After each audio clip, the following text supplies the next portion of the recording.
Hai semuanya, apa kabarnya hari ini? Semoga sehat ya. Perkenalkan, nama saya Muhammad Andre dari Prodi Pendidikan Ekonomi Malam.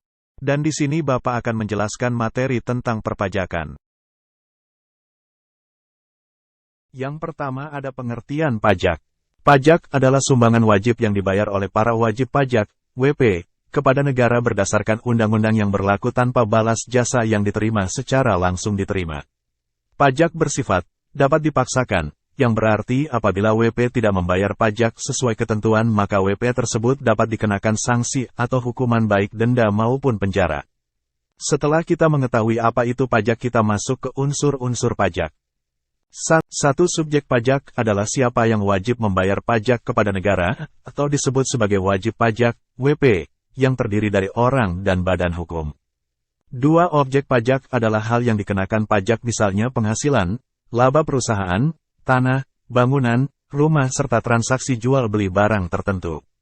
Tiga tarif pajak adalah ketentuan berapa pajak yang harus dibayar berdasarkan objek pajak, dapat berupa persentase, persen, tertentu, atau jumlah uang tertentu. Selanjutnya apa sih fungsi pajak? Antara lain, 1. Fungsi pertumbuhan ekonomi, karena dana pajak akan digunakan untuk membangun fasilitas publik yang mendorong pertumbuhan ekonomi. 2. Fungsi keadilan sosial, karena pajak berfungsi sebagai sarana untuk mewujudkan keadilan sosial melalui pemerataan pendapatan masyarakat. 3. Fungsi pengaturan kegiatan perekonomian nasional, karena pajak berfungsi sebagai sarana untuk mengatur kegiatan perekonomian seperti konsumsi, produksi, ekspor-impor, dan masih banyak lagi. Macam-macam tarif pajak yakni 1. Tarif tetap, 2. Tarif proporsional, 3. Tarif progresif, 4. Tarif regresif, degresif, dan yang terakhir adalah sistem pemungutan pajak. 1. Official Assessment System adalah sistem pemungutan dan perhitungan pajak yang dilakukan oleh aparatur pemerintah atau pihak kantor pajak.